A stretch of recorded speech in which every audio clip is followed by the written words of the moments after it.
Well, good evening, everyone. Welcome to Live Lessons. Hey, I'm Steve Krenz. We are here in Music City, Nashville, Tennessee, and it's going to be an absolutely fabulous night. We're going to be talking about blues guitar, and our very special guest is JD Simo. JD, thank you so much. It's a pleasure to be here. Thanks for having me. It's going to be a great night. We've already had fun just kind of jamming around with all kinds of things. Hey, if you can, go ahead and type in where you're from. That's always fun for me to kind of see where everybody is at. Nashville. We're going to be there tomorrow. Come to the show. Yep, you're going to be. Do you know where you're going to be at in Asheville, North Carolina? No. It's on the website. It's on JD's website. We're playing with Trigger Hippie. It'll at least be on their website. Rod from Tasmania, Australia. Good to see you. I think you win for being the farthest away. Yeah, look at that. Man, they're coming in fast. California, Indianapolis, Colorado. Texas, my home state. Amen to that. Benton, Louisiana, Albuquerque, Midland, Texas. We got family there. Quebec City, D2 Racing. Sylvan, you're one of the ones that suggested we have JD. And look, here we go. Hi, I'm here. Look at that. Hey, New York City. I was just there. Last night. Yeah. Yeah. Apache Junction, Arizona. Right on. Nacogdoches, Texas. All right, well, welcome, everybody. It's going to be a great night. Hey, if you can, you need to be logged in. We're going to be giving several things away throughout the night. We're going to be giving away, some blues DVD with some instruction on that. We're going to give away a couple of JD's CDs, and we're also going to give away a guitar, which we will have this that one. in a... No, I'm just kidding.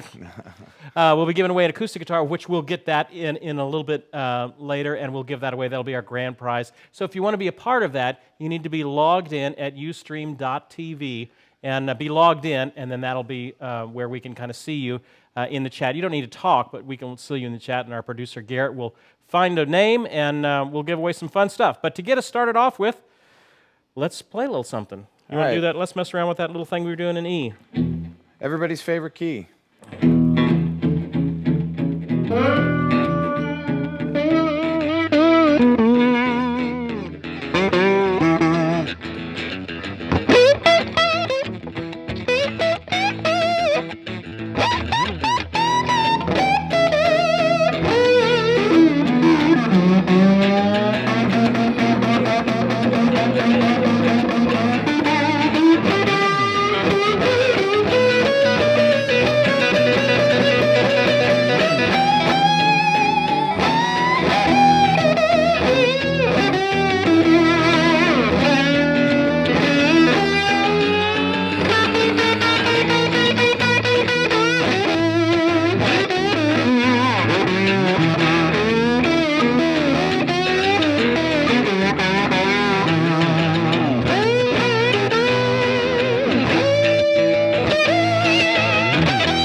Fantastic. Fantastic. Fun. JD, so great to have you here. Pleasure to be here. Wow. And you've already had such a long day. You're a busy guy. Lately, Yes. Where did you wake up this morning? New York City. New York City. New York City. And you were with was the really- Allman Brothers. Yeah, I didn't play with them, but I got a lot of really good friends in that organization, and we had a great time, and it was Simo. We had a day off yesterday, and so like you do, Yeah. you just go to New York and have just a whale of a time. I'm very grateful. It was a really good day. And so you got to hang out with the guys. Yeah, all and it that was sort of great, stuff. and we had a wonderful time, and it was really lucky I got to play. I'd already been really lucky, and I've played Dwayne's Gold Top I saw many the, times, the YouTube actually. video of that. Yeah, that was the first time I got to play it, which was a few years ago. We played down in Macon, and did a whole gig with it once. And I've played it many times since then. But no, it was an amazing thrill to get to play the two bursts, the Yeah. dark burst and the burst he used on Live at the Fillmore. So it was really Now, you're originally from Chicago. correct. Yeah. And and you're from Texas. And I'm from San Antonio, Texas. Go Spurs, go. The Bears. How'd you get started playing guitar? Did you come from a musical family? Not at all. It was. I'm the only musician to this day on either side of my family. Really, Yeah. I'm the only musician in our family as well. See, Well, we're the trendsetters. there you We're go. or the weird ones. Or the weird ones, the ones who couldn't make it any other way. Yeah, the non-athletes, right? That's right. No, it was it was two things. I saw Elvis on television when I was 4 years old, or about there, 3-4 years old, and I saw the Blues Brothers movie, the first one. Yeah. And it was those two things that everybody's got their thing that knocks them out. And Yeah. for me, it was seeing Elvis, which is ironic because and also really great because later on, all these other heroes of mine, many decades before, it was the same thing. And I completely understand because it's like I saw Elvis on television, and it's that thing where that is the coolest guy ever, with that guy behind him playing that big jazz box going, just playing raunchy guitar. Yes. And so that was it. So really young. Yep.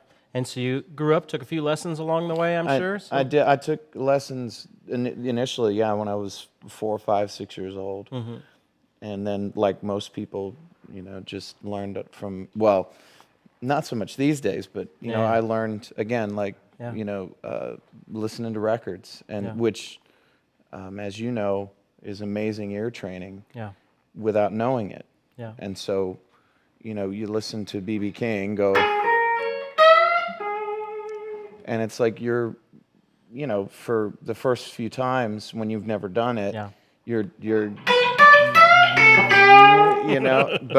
but when you finally you start to see how everything relates, and you're training your ear without knowing it. And that's an amazing thing about learning to play music that way, that a lot of our heroes, whether rustic or jazz players who were really advanced and had a lot of harmonic knowledge, it's something that I'm really glad that I learned to play that way because now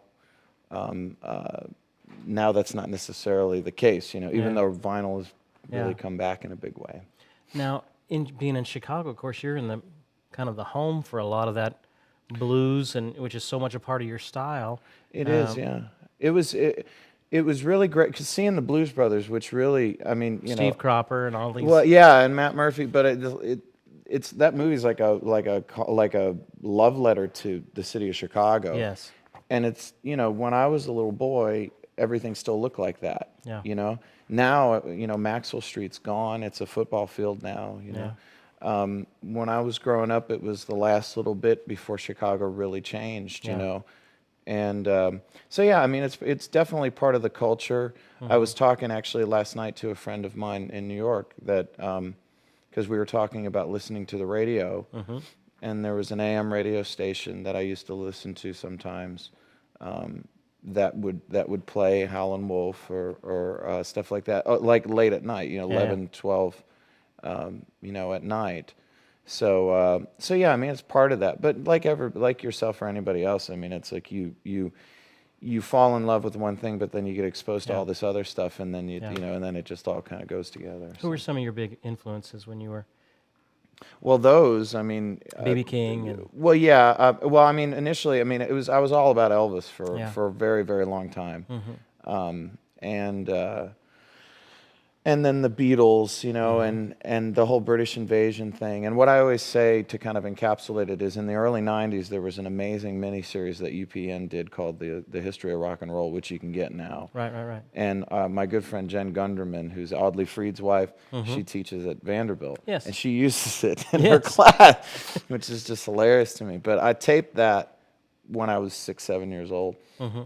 And that was an amazing thing for me to see, because what I would then do is take my allowance money and go to the record store, or I'd go to, we had an amazing public library, lived growing up on the north side of Chicago, where I could, I would watch that voraciously over and over again, and it's like, one chapter would be on Pet Sounds and Motown and the Phil Spector sound and whatever, and so then I'd go to the record store and get those, and then, so it was just, it's a long answer to a short question. Everything, everything. Now, what brought you to Nashville? Looking for work. How old were you when you came? When you moved I was here? just about to turn 21. I was 20. And you moved here in 2006? Yeah, I guess so. Yeah, 2006. Okay. God, I read that somewhere. Yeah. Somewhere, yeah. And did you have any connections here? I had one friend. That's how it all starts. Everybody has one connection. That's all I need. But yeah, no, I dropped out of high school. I'm sorry to say now. It's something that it's just what I did, But I dropped out and went on the road when I was 15. Yeah. And traveled a lot. Yeah. And by the time I'd turned 20, I'd been all over the States, and I'd been, in the back of a van eating peanut butter and jelly for 5 years. And playing what kind of music at that time? mostly blues and rock and roll, and majority of it would be cover music, and some of it was me trying to do my own thing long before I really had a conception of what that would even mean. Yeah. And a lot of it was playing in a couple of bands that were based out of Phoenix, which is where my family moved when I was 12. Yeah. And so moving here had everything to do with me just being really burnt out and going, there's got to be a better way. So I was either going to move to Austin or here, and I ended up moving here. Yep. And that was that. There you go. Yeah. And so you moved here. You struggled for a while. Like you do. Like you do, like everyone does when they get here. And then tell us what was your first big break? The first big change. The first big change was, it's a long story, but since we have time, I'll actually tell it. And forgive me if anybody's heard this, but I was renting a room not far from here when the fairgrounds wasn't, 6, 7 years ago. Yeah. I mean, still there's some parts over there that are a little sketchy, but I was renting this little room, and I was going to get kicked out because I was behind on my rent and I didn't have any money. So I went down to play on Broadway. Well, play on Lower Broadway. I did. But the thing that happened in the middle that I don't always tell is, I called my folks, begging and pleading them for help, and they I won't say what my father told me, but it's actually the best thing he ever did, really. Yeah. Because had he come to my rescue, I wouldn't have done this next thing, which then changed my life for the better. And it was, at the time, it was life. I mean, it was like I have nowhere to go and nothing, and I don't know what I'm going to do. Yeah. So I had that wonderful conversation with Pops, and then I went more so, I think, just to kind of wallow in self-pity, to go play on the street corner downtown. Yeah, open up the case and get a few. And just figure, what do I got to lose, know?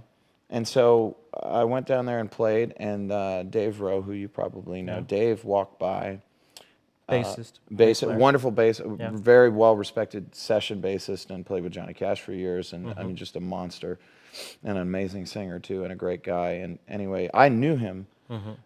and he walked by and he saw me, and he went, "What are you doing?" Yeah. And this is like, I don't have really advice to give anybody, but this is one that I will, in that, like, you have those moments when people ask you something and you have the decision about whether to really tell the truth about something, Yeah.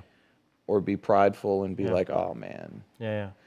And so in my mind, I remember having that bouncing ball going back and forth of, do I just play this off and try and act cool in front of this guy who's a great musician, or do I tell him the truth? And I went, I'm dead. I'm telling him the truth. So I told him the truth, and he took pity on me, and he introduced me to Don Kelly, and the rest of the story is much longer. But I mean, what ended up happening is I ended up in Don's band as a sub for Guthrie Trapp, our good friend Guthrie, who's a monster. Yeah. I started subbing for him right away, like, within 2 weeks of that day. Yeah. And then ended up joining the band full time not long after that. Don Kelly's band, if ever you're in Nashville, gosh, that band down at Roberts Western and has been the proving ground for just so many players. Brent Mason, Guthrie Trapp, Johnny Hyland, our good friend Johnny Hyland. Red Volkart. Red Volkart. Troy Lancaster. Kenny Vaughn has spent many different tenures in that band. You came through Dean that band? Parks. Dean Parks, yeah.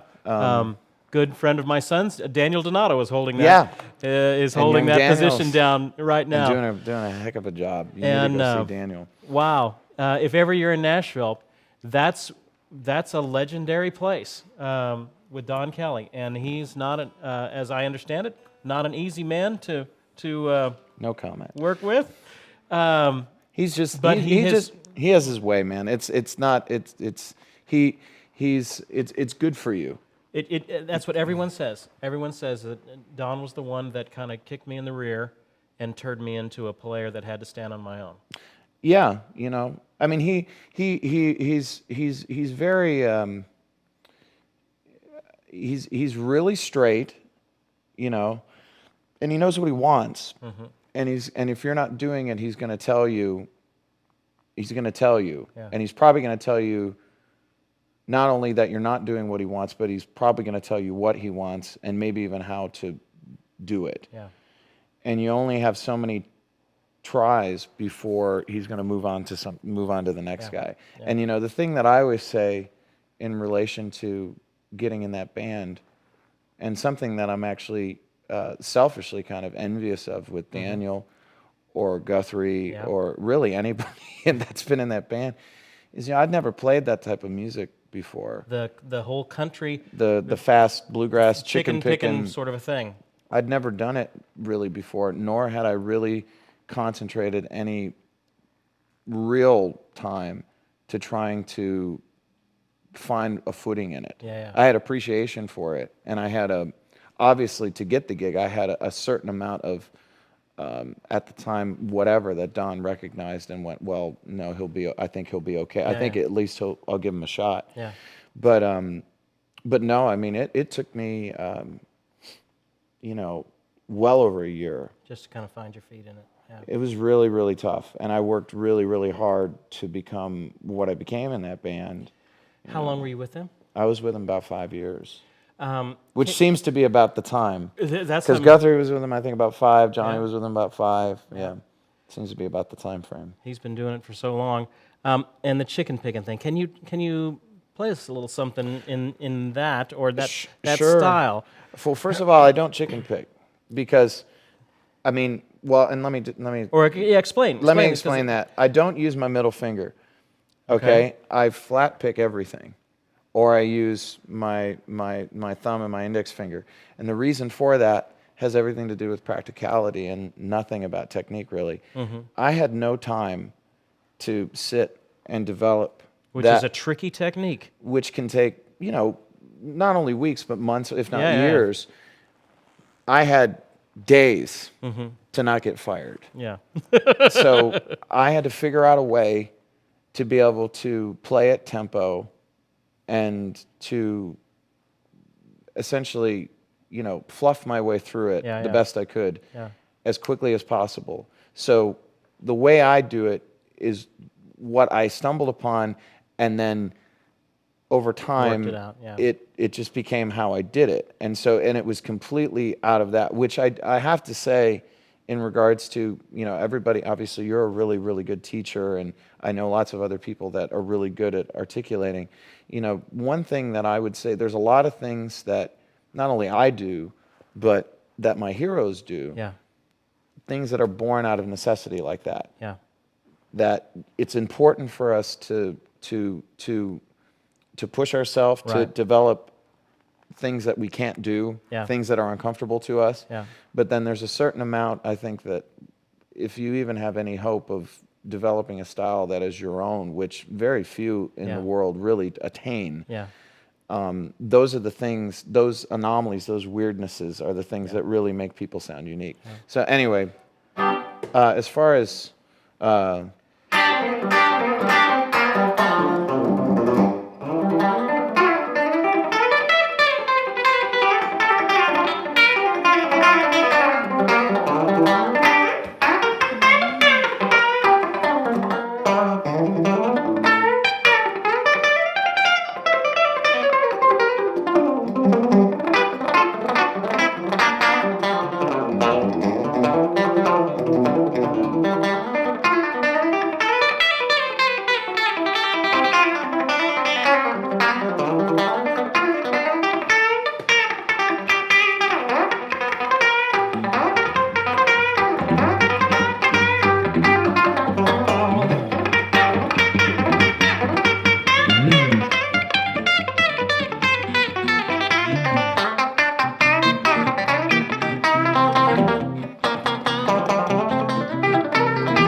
So anyway, so you're flat picking all that stuff. yeah, which actually is great now because there's a lot of.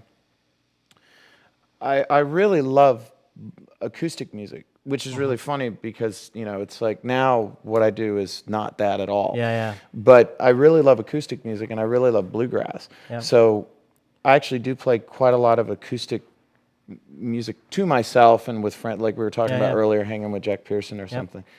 And so now it's actually really great for that because when I play acoustic, I'm conditioned to do that. Yeah. Yeah. So that's it. I mean, I apologize for I don't really do that much anymore. So. Don't do too much of that anymore. If you guys have any questions as we get along through this process, go ahead and type them in, and we will try to get to as many of them as we can. Colin is asking some of your biggest influences. Talked a little bit about that earlier. Yeah, as far as, my two American guys that I love the most are Michael Bloomfield and Dwayne Allman. They're as far as blues is concerned, huge, couldn't be bigger. Yeah. And as far as your standard, what everybody really says. BB, the Three Kings, of course. I really love the way Muddy Waters played rhythm guitar with his and John Lee. I like that rustic style a lot. I really love Lightning Hopkins and Mance Lipscomb, and there's a guy that Jack Pearson actually turned me on to, Robert Pete Williams, the real rustic. That stuff I really like a lot. What are some guys like right now that you listen to and you think, wow, that is some fascinating, that are just kind of really fascinating players to you? Well, it's kind of easy because I saw him play last night, but I think Derek Trucks is one of the finest men on the planet, and Warren as well. But Warren Haynes. Yeah. Warren Haynes, yeah. But I think that whether you, and I'll put it this way, and I don't mean this as a dig, whether you like Derek's style or not, right? the thing that's pretty amazing is you can tell it's him. Yep. He has a way that he vibratos and a way that he phrases Yeah. that is his own. Yeah. And that's really, That's the really key. something special. Yeah. You know, so I've got a lot of respect for him. You know, to be honest with you, I don't really listen to a lot of modern music. Yeah, you know. I always make a joke that like any genre of music in any form or fashion up till 75, I'm with you. And then after that, it gets a lot narrower. Howling Coyote is asking, when you were doing your Oh, the fast country stuff. stuff, were you picking everything or were you hammering on some stuff? Some of it's hammer-on, some of it's pull-offs.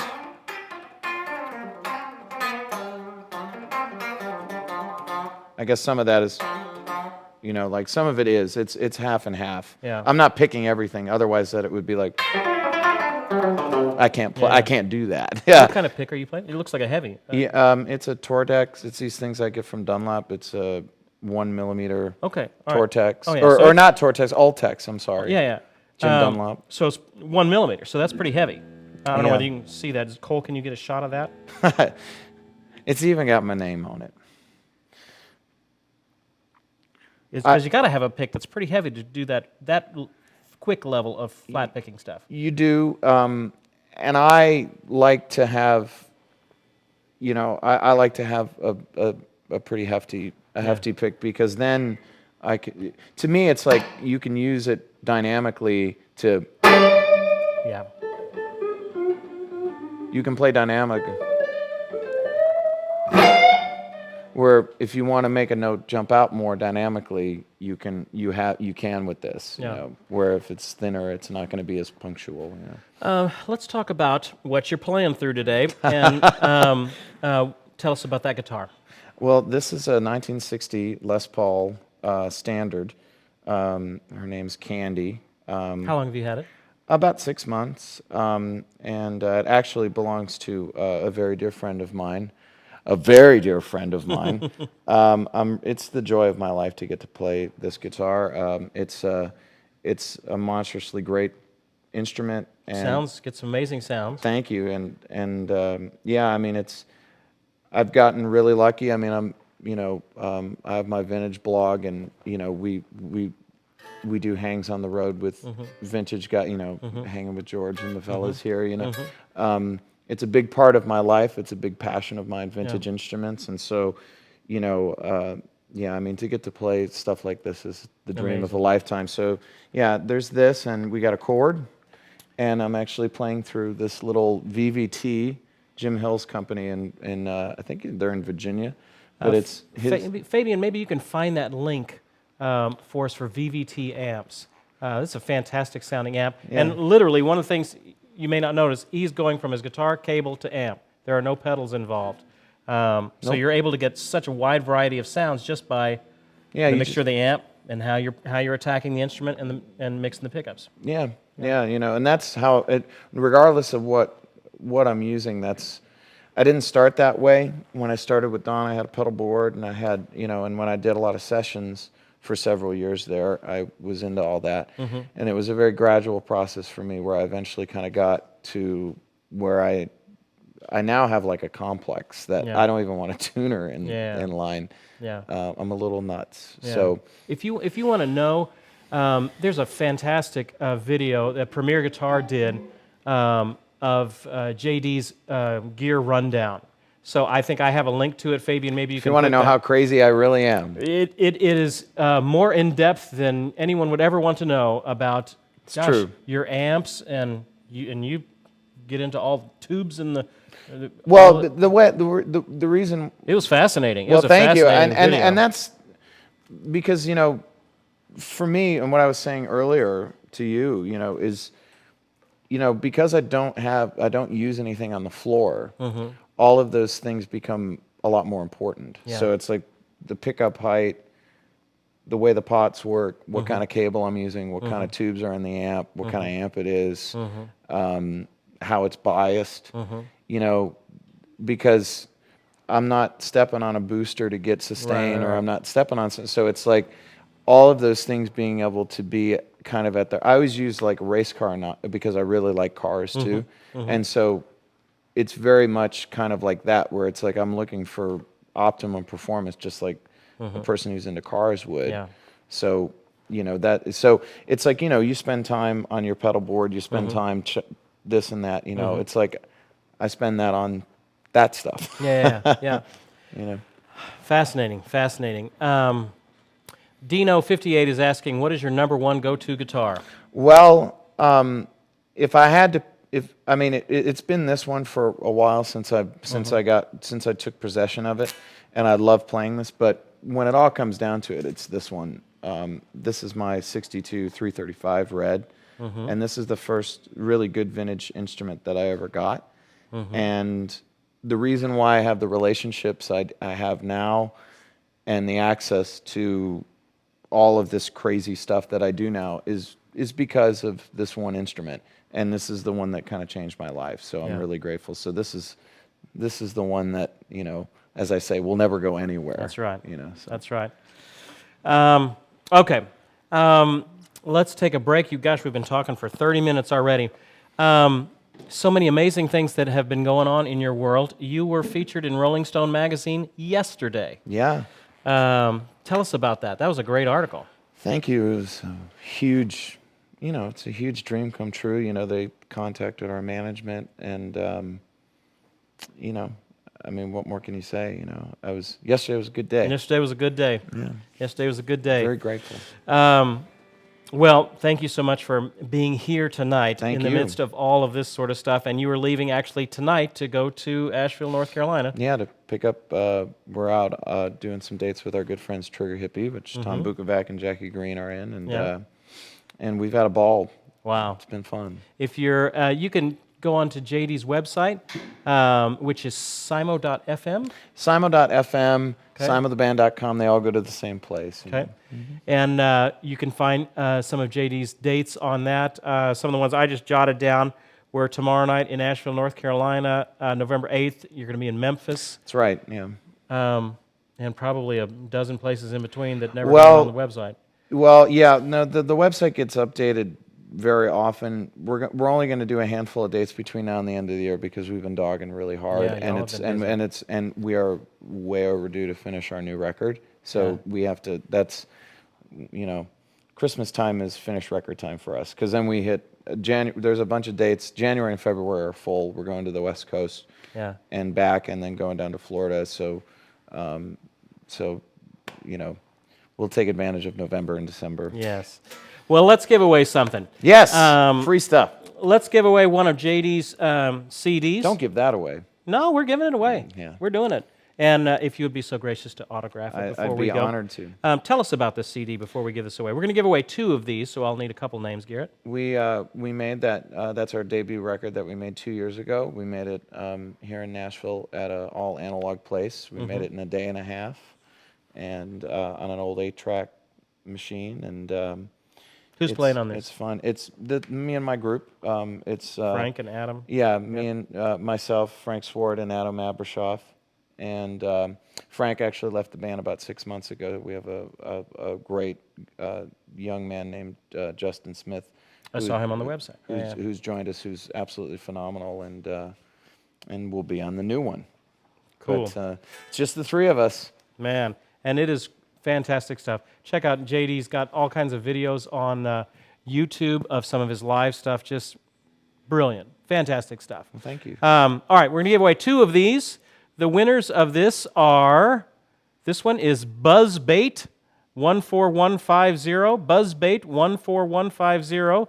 You have just won this. And the other winner of this, because we got 2 of them, is Islander 99. Islander 99.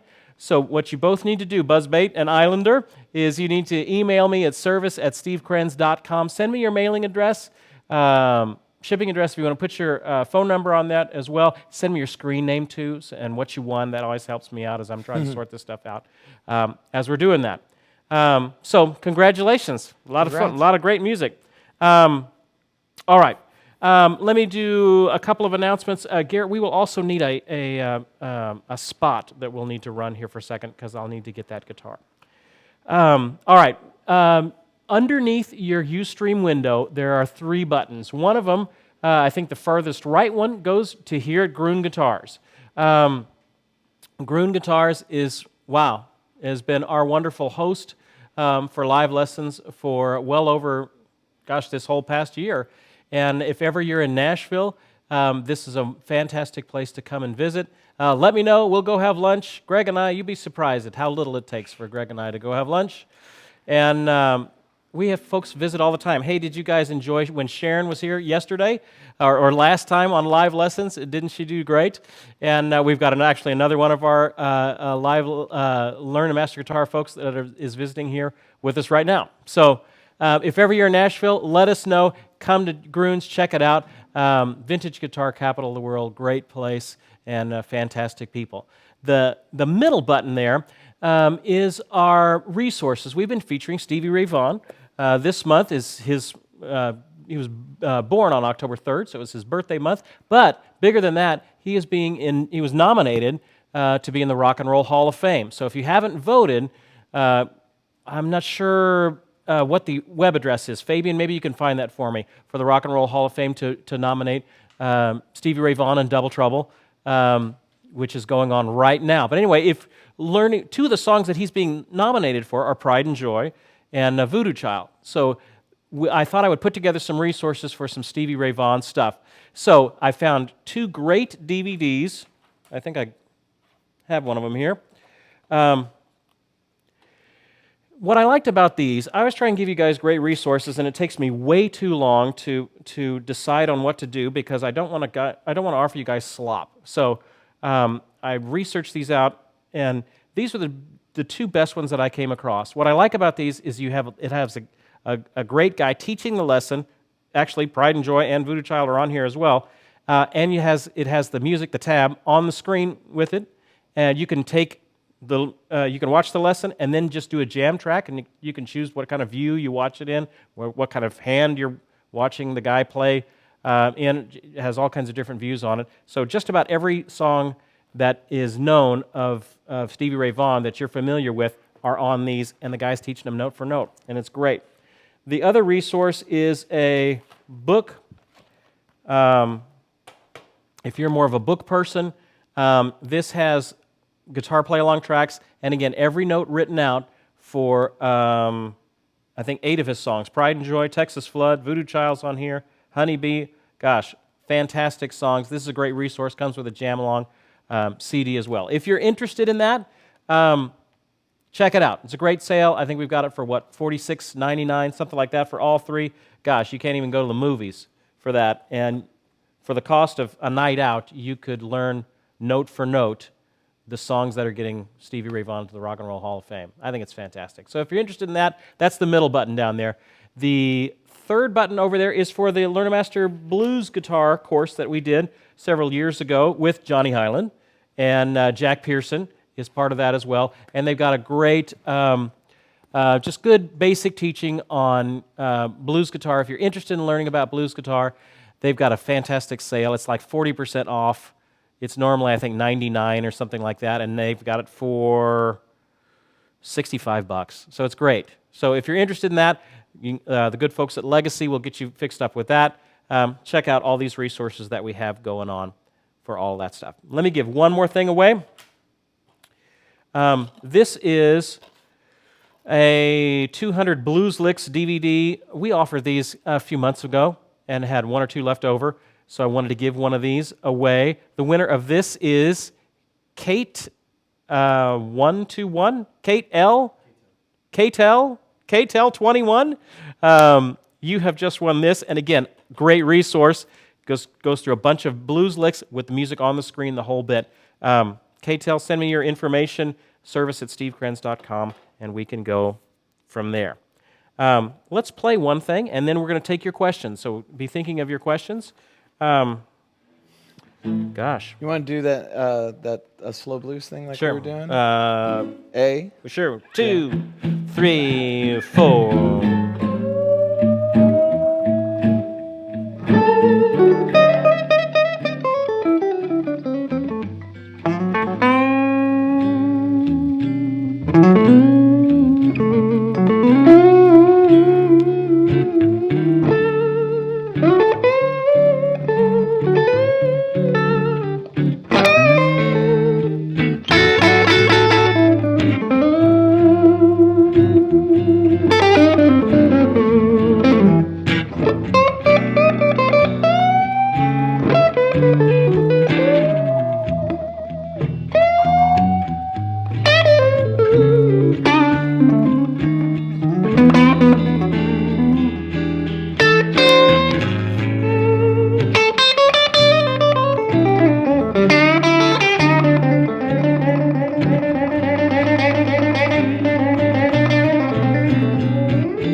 Wow, fantastic, fantastic.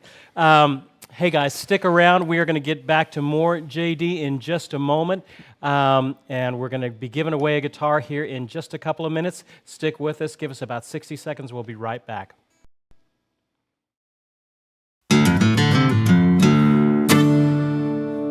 Hey there, Steve Krenz here, and I have some exciting news. We're finally finished with our brand new guitar course. You know, when we asked our students what they would most like to see from us next, it was overwhelming: fingerstyle guitar. So that's right, we've created fingerstyle guitar. Learn and Master Spotlight fingerstyle guitar is our newest addition to our line of guitar courses. This is the result of popular demand from our friends and followers, and I couldn't be more pleased with how it's turned out. You know, imagine sitting down with just you and your guitar and playing a solo fingerstyle arrangement of one of your favorites. You know, I created this course so you'll have the tools to do just that. We've got special guests, interviews, basic, intermediate, advanced lessons, and everything from traditional acoustic fingerstyle playing to arranging songs for solo guitar to classical jazz guitar, Merle Travis style picking with several stops musically in between. This is going to be a very thorough course, so get ready to take your guitar playing to an entirely new place.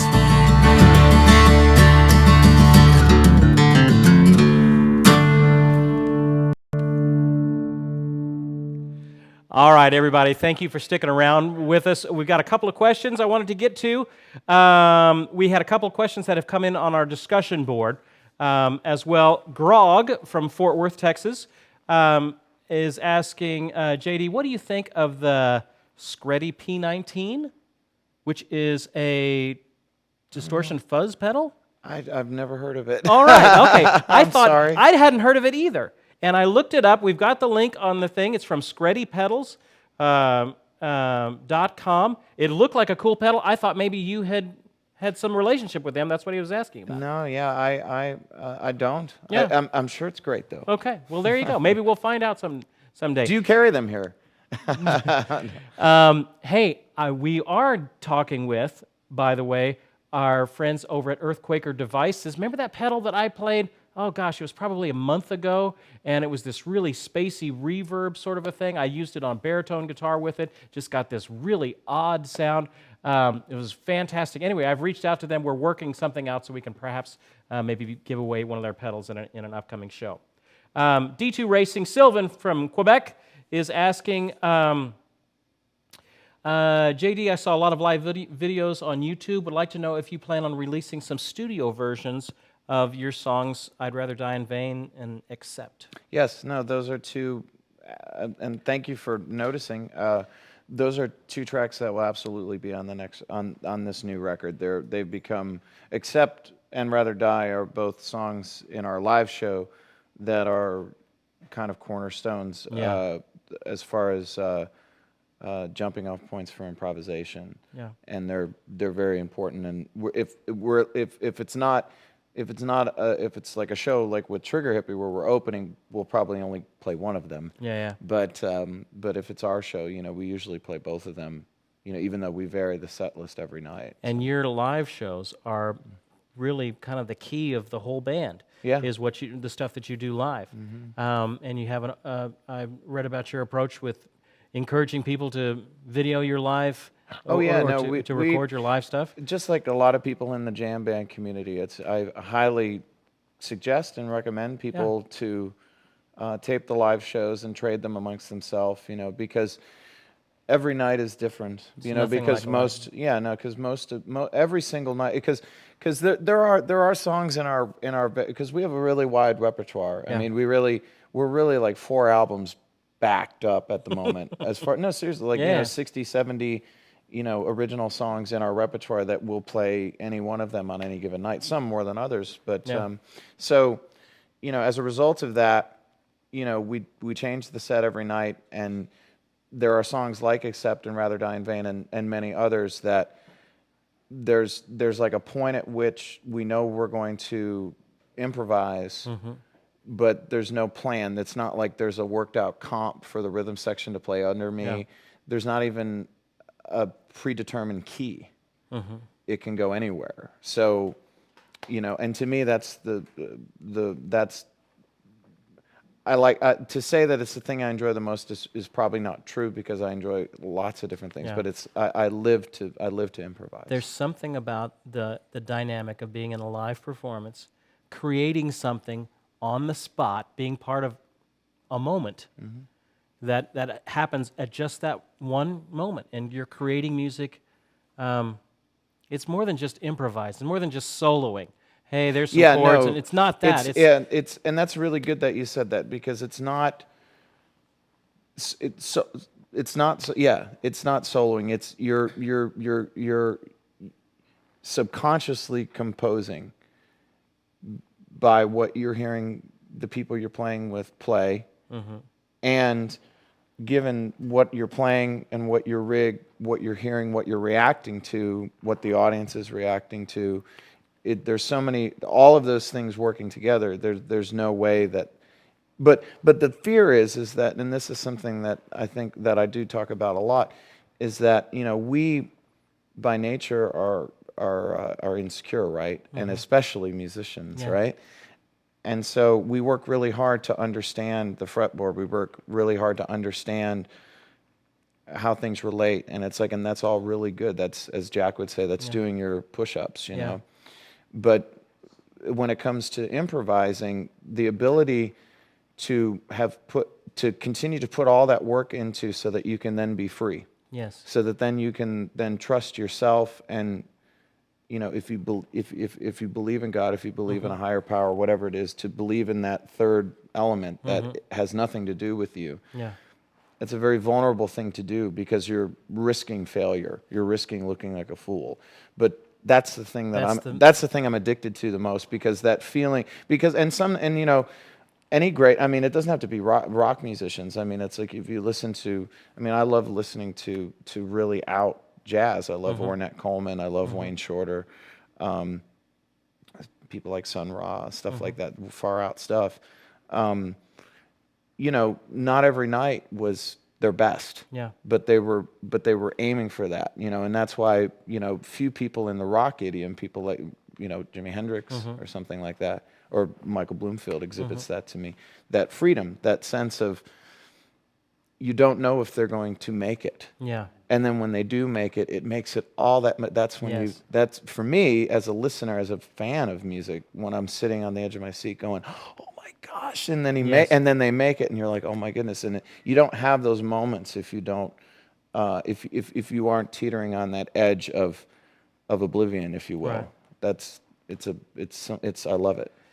It's being able to look at, you know, here comes the time for to solo, and not just seeing scales and harmonies and things like that, but just see a blank canvas, a blank musical canvas. And what you can create on top of that can be magical. And you're not, it just depends. The beauty is, are they going to make it? Are they going to make it? It's like a basketball team. I often kind of relate it to being on stage and you're kind of in a basketball situation. You're relying on the guys, and sometimes you don't necessarily make it, but sometimes the right things happen and the right kind of things that are going off each other, and you end up with this amazing musical moment. Right. And you got to be open to it. It is, and it's hard. Yeah. And you know, I think the other thing that like I had to like learn from myself is, you know, you always think of people that you either admire or look up to or respect as being perfect. And they're not. Right. And the way that, at least for me, the way I got progressively better, like more than any other portion in my life, is actually when I was pushing myself and playing probably my most inconsistent, if that makes any sense. Like the time that I was playing with Don, there were big periods of time in there where maybe one night of the 4 or 5 a week that we would play, 4 hours a night, where I'd be like, man, that was a really solid night, where I didn't just completely train wreck myself or paint myself in a corner where I just made myself look like a fool. Yeah. But you do that enough, you get better. And I believe that you get progressively better in a vaster majority, you know. And, you know, the other thing I always talk about is with slide guitar. I didn't start playing slide until just a few years ago. And I learned to play slide on the bandstand with Don. And I was atrocious, like everybody is, when you start to play slide. Yeah. And it was the thing of like, you know, we'd start a song, and if I went to put it on my finger, Don and everyone else in the band would go, "Oh no!" And you know, it's that thing of no, I'm gonna get through this. Yeah. I'm gonna get to the other side of this. That's right. You know, because you have to. Nobody's perfect. You have to fail first to then succeed. You know, and it's important to remember that, because we beat ourselves up more than other people beat us. You know, it's Right. in here. It is. You know, And so many of you are wrestling with things that your mountain of the moment, the thing that you're wrestling with right now, even in your own learning. Gosh, it's just the mountain that just happens to be there at the present moment, and you just keep working at it, and you keep going back to see if you can solve it, see if you can find the answer, and eventually the key will come, and you'll break through. So many guys will get discouraged, and they'll think, well, that's just as far as I can go. Well, gosh. Well, yeah, you've just made that a reality, if that's what you think. You've exactly made that a reality, when it just took a little bit more than you think in the moment to do it. Fantastic. Fabian Fledge, I thought this was funny. Dan, our wonderful moderator, show Fabian some love, everybody, from Waterford, Wisconsin. He says, besides being on live lessons, what is your most memorable live performance? My most memorable live performance?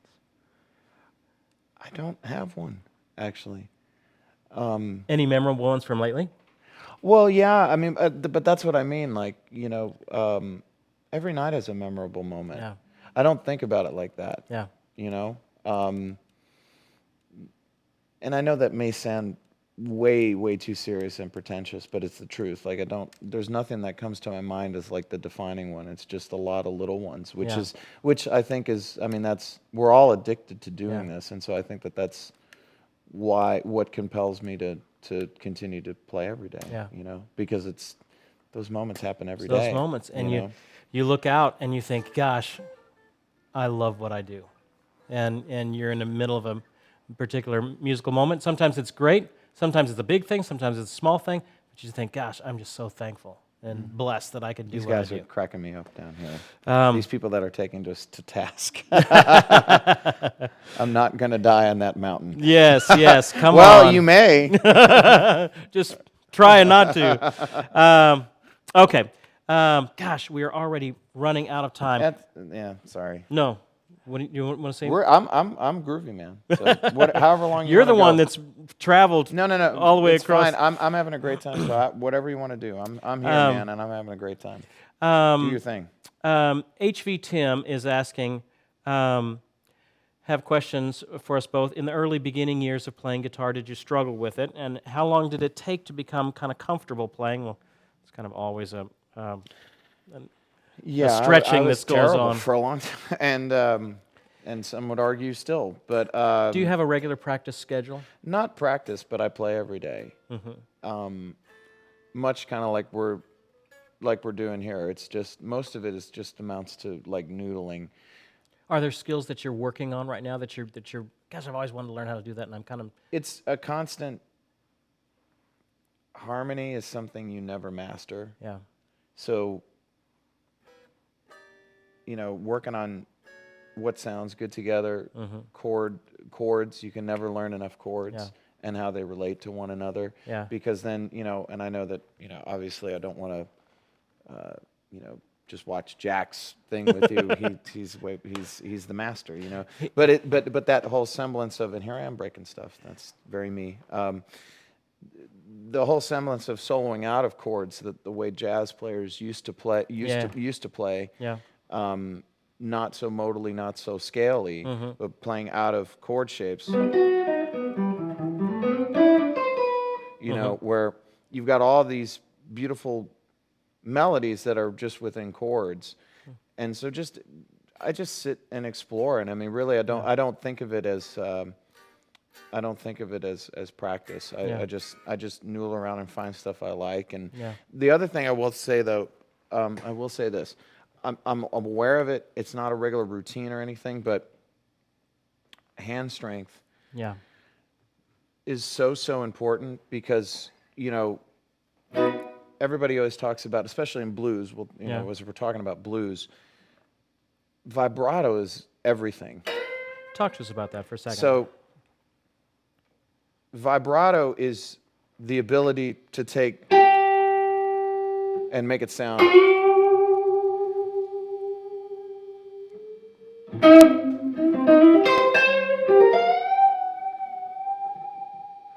It's and having control. Yeah.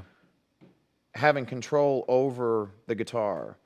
And one of the bad habits I developed playing with Don is I spent so much time being able to play fast, being able to keep up, that my hand strength in this hand went downhill, and my vibrato suffered as a result of it. Is there any exercises that you do that? Just doing what I just was doing. It's not necessarily exercises, but just sitting and being able to hit notes and have it sound like music. And so he's got a bent note there, and he's doing a little tremolo on it or a little vibrato on it. Yeah, and I mean, in doing it, obviously it's easier higher up on the neck, getting up over it.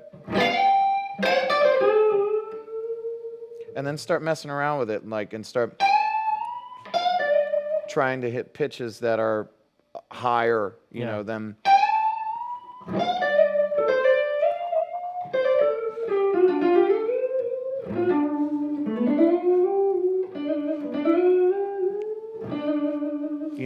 What gauge strings are you working 10, with? Right 10 You're through working with 46. 10s. Okay. And, and obviously then down here it's harder.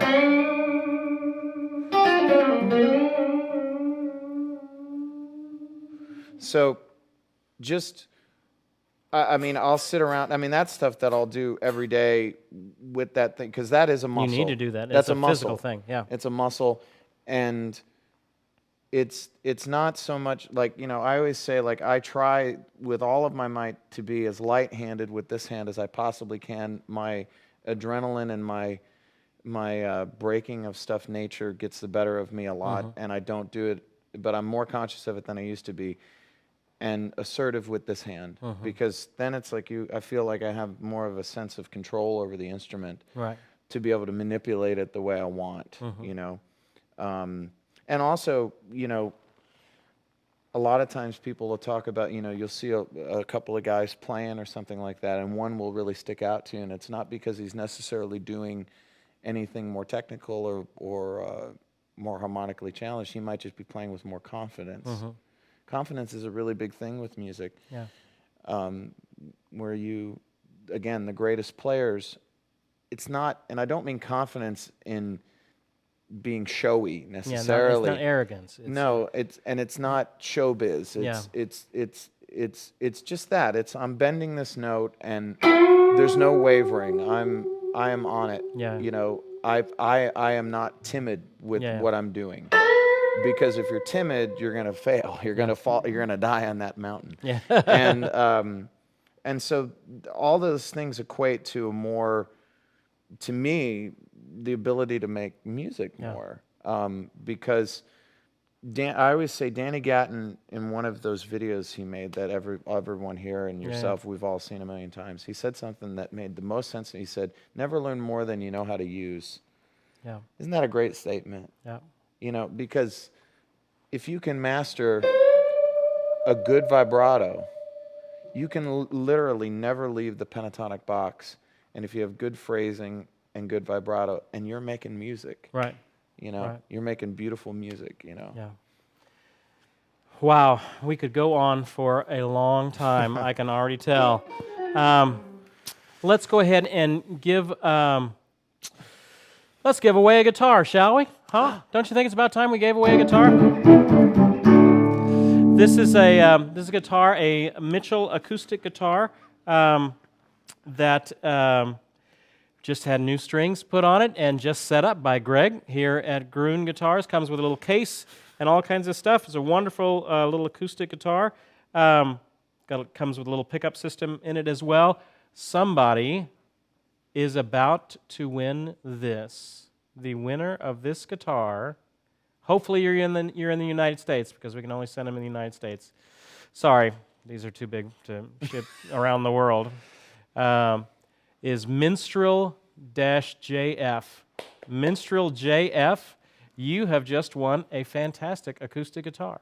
So, congratulations. Send me your shipping information at service@stevekrenz.com and phone number, things like that, and we'll get this out to you. If you want JD to sign it or anything like that, quickly let us know so we can do that before he leaves. Anything like that. If you want me to ruin this beautiful guitar. There you go. They are saying they want to hear Red. I appreciate that, and that's very nice of them to want to hear Red. While he's getting set up for that, let me give you a couple of closing announcements, and then we'll end up in a song. There will be no live lesson next week because it's Election Day, and it never works out to have live lessons on Election Day, even though it probably would be great. But I've learned not to do that. So our next live lesson will be November 11th, which actually next month, this month we've been talking about blues and Stevie Ray Vaughan. Next month, I want to focus the entire month on just exactly what we started talking about, improvisation, about saying something with your music. You've got something to say. So that's kind of the theme for next month, is improvisation and getting the music that's inside of you out. And it doesn't have to be intimidating. These are lots of kinds of thoughts running around in my head. You don't need to learn everything that you ever possibly... You'll get lost in trying to keep up with, gosh, if I only knew all of these things, if I only knew everything Jack Pearson knew, then he doesn't even know everything he knows. It's amazing. You can make music and create with what's inside of you, and we'll just give you some tips and some keys to that. All right, we got some great lessons happening over at Gibson Skills House on their website. I do a foundation lesson on learning the notes in the entire neck of your instrument. That's a real battle. A lot of beginner, intermediate players, they kind of know this area of the neck real well, and you get up to this middle 2/3, and it's kind of into a fuzzy area where they just don't know what note is which. So we talk about that. I have a style lesson there. I talk about Larry Carlton's super arpeggio and a little bit of the jazz stuff that we got into today about how he's relating triads and layering triads over different chord and harmonies and things like that. Fantastic insights there into how he approaches his soloing. We got a power workout, 10-minute power workout on bar chords, as we're talking about hand strength, one of the keys for that. And then we have an artist interview with the great Ron Block from Alison Krauss. Alison Krauss's band. Do you know Ron, by any way? I don't know him, but I'm a fan. I love his playing. Great singer, too. Multi-instrumentalist. So Ron, and is also a fascinating interview. And then one of the guys is also teaching a new song over there, Royals by Lord, is over there. So if you like what we do over in the Gibson Skills House, please comment on all those lessons over there in the Gibson world. That helps them to know what we're doing over here. As we're closing out here, thank you so much for being part of us. Remember the little thought that we were talking about just a little bit ago? The mountain of the moment. Don't let that stop you in your progress. Some concepts you're going to get in a week, some concepts you're going to get in 3 months, and you just need to make sure and not stop about 2 months in, because you could get to a whole new place musically if you just kind of keep going. So no matter what the mountain of the moment is in your world, keep working at it. You know, there's always that time of breakthrough. It was just a few years ago, JD was down on Lower Broadway, opening up his case, thinking, "Gosh, what am I doing? This is my life now," and wondering if anything would ever change, not realizing that there would be a day that Rolling Stone magazine would do an article on him, and it was all about to change with one guy walking past. Yeah, but just live your life, yeah. Yeah, and things will work out. God will work it out for you. So keep working on your craft. I'd like to thank our producer, Garrett Hessla, and our cameraman, Cole Gaines, our fantastic unpaid moderator, Fabian. Couldn't do it without you. Actually, we could do it without you.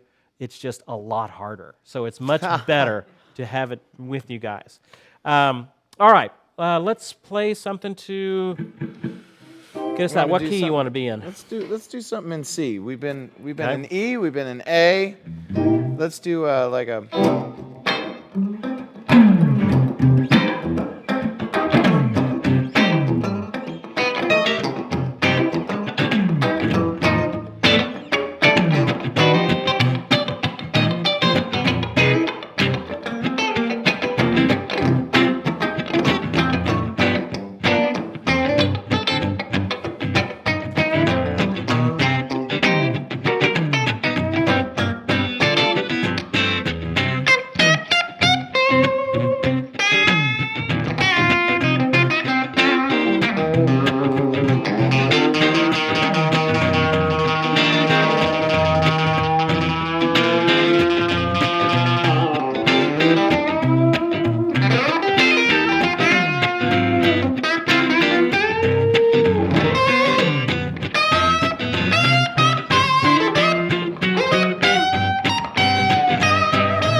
Wow. Thank you so much, JD, for being with us. It's Man, been a joy. It's a pleasure to be thrill. here. Thank you for having me, Steve. Oh, man. It's great. I knew this was going to be a great night. You guys keep up the great work in your own learning, and we will see you next time.